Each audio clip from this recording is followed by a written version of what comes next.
GPS മീഡിയയുടെ ഇന്നത്തെ അതിഥി 18-ാം പടി, ഫാലിമി, ആലപ്പുഴ ജിംഖാന, പടക്കളം എന്നീ ചിത്രങ്ങളിൽ മികച്ച പ്രകടനം കാഴ്ചവെച്ച് സോഷ്യൽ മീഡിയയുടെയും പ്രേക്ഷകരുടെയും മനസ്സിൽ താരമായി വളർന്നു വരുന്ന യുവതാരം സന്ദീപ് പ്രദീപാണ്. 18-ാം പടി എന്ന മമ്മൂട്ടി സിനിമയിലൂടെയാണ് സന്ദീപ് സിനിമയിൽ അരങ്ങേറിയതെങ്കിലും ആലപ്പുഴ ജിംഖാന, പടക്കളം എന്നീ സിനിമകളിലാണ് കൂടുതൽ ശ്രദ്ധിക്കപ്പെട്ടത്. മലയാളത്തിന്റെ ഭാവി വാഗ്ദാനമാകും എന്ന് ആരാധകർ വാഴ്ത്തുവാൻ തുടങ്ങിയിട്ടുണ്ട്. ഇതിനിടെ ഉയർന്നു വരുന്ന താരമായ നസ്ലനുമായി പ്രദീപിന് സോഷ്യൽ മീഡിയകളിൽ താരതമ്യം ചെയ്യുന്ന പോസ്റ്റുകളും ഇറങ്ങിക്കഴിഞ്ഞു. ഇങ്ങനെയൊക്കെ കാണുമ്പോൾ സ്വാഭാവികമായി ഒരു ചോദ്യം സോഷ്യൽ മീഡിയകളിൽ ഉയർന്നു കഴിഞ്ഞു. അതുകൊണ്ടുകൂടി ചോദിക്കുകയാണ്, പ്രദീപിന് നസ്ലനുമായി എന്തെങ്കിലും പ്രശ്നമുണ്ടോ? ഇല്ല, ഒരിക്കലുമില്ല. നസ്ലനുമായി ഞാൻ മികച്ച സൗഹൃദം പുലർത്തുന്ന വ്യക്തിയാണ്, പ്രദീപ് പറഞ്ഞു തുടങ്ങി. ഇതുമായി ബന്ധപ്പെട്ട പോസ്റ്റുകൾ ഞാനും കണ്ടു. അതൊന്നും ഞങ്ങളെ ബാധിക്കാറേ ഇല്ല. നസ്ലൻ പോപ്പുലർ സ്റ്റാറാണ്. അവൻ വർഷങ്ങളായിട്ട് ഇവിടെ തന്നെ നിൽക്കുന്നുണ്ട്. ഞാൻ ഇപ്പോൾ വന്നതേയുള്ളൂ. അങ്ങനെ അവൻ പോപ്പുലറായി നിൽക്കുമ്പോൾ പുതിയൊരാൾ വരുമ്പോൾ സ്വാഭാവികമായി ഒരു താരതമ്യപ്പെടുത്തൽ ഏതൊരു മേഖലയിലും ഉണ്ടാവും. അതൊരു ഇനീഷ്യൽ സ്റ്റേജിൽ വരുന്ന കാര്യമായിട്ട് എടുക്കേണ്ടതുള്ളൂ. ഒരു സിനിമ ഇറങ്ങുമ്പോൾ വളരെ മോശമായി സംസാരിക്കുന്ന ആൾക്കാരുണ്ട്, വിമർശനാത്മകമായി സംസാരിക്കുന്ന ആളുകളുണ്ട്. ഈ വേർതിരിവ് എല്ലാ മേഖലയിലുമുണ്ട്. ഒരു നായക സ്ഥാനം എന്ന് പറയുമ്പോൾ നേരത്തെ അത് 28 വയസ്സിന് മുകളിലോട്ടായിരുന്നു. യങ് എന്ന് പറയുമ്പോൾ പിള്ളേരുടെ ടാഗായിരുന്നു.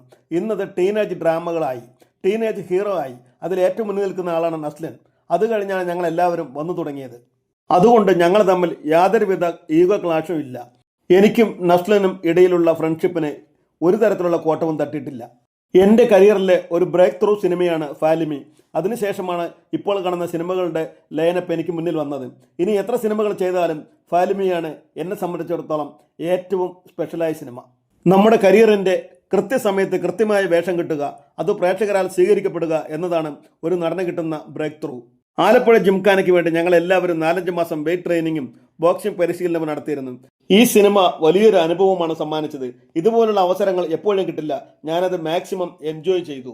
ഒരു കഥാപാത്രത്തിന് വേണ്ടി ശാരീരികമായും മാനസികമായും തയ്യാറെടുക്കുന്നത് ഒരു നടനെ സംബന്ധിച്ചിടത്തോളം ഒരു കിക്ക് കിട്ടുന്ന കാര്യമാണ്. എനിക്കത് ഇഷ്ടവുമാണ്. കുറച്ച് അധികം സ്വപ്നങ്ങളുള്ള ഒരാളാണ് ഞാൻ. മലയാള സിനിമയിൽ ഇനിയും ഒരുപാട് കാലം നിലനിൽക്കണമെന്നാണ് എൻ്റെ ഇപ്പോഴത്തെ ആഗ്രഹം. ഇന്നത്തെ കാലത്ത് വലിയ തോതിൽ ഫീഡ്ബാക്ക് വരുന്നുണ്ട്. ഇപ്പോഴത്തെ തലമുറയുടെ ഒരു ഭാഗ്യം അതാണ്. ഞാൻ പ്രതീക്ഷിച്ചതിലും കൂടുതൽ സ്വീകാര്യത സോഷ്യൽ മീഡിയകളിലും പ്രേക്ഷകരുടെ ഭാഗത്തു നിന്നും എനിക്ക് ലഭിക്കുന്നുണ്ട്. സന്ദീപ് പ്രദീപ് തന്റെ വിശേഷങ്ങളെല്ലാം അങ്ങനെ പറഞ്ഞു നിർത്തി. ഇനിയും ധാരാളം യുവാക്കൾ മലയാള സിനിമയിലേക്ക് കടന്നു വരട്ടെ. പുതുമയുള്ള കഥകളുടെ നവ്യ സുഗന്ധം മലയാള സിനിമയിൽ നിറയട്ടെ എന്ന് GPS മീഡിയ വാനോളം ആഗ്രഹിക്കുന്നു.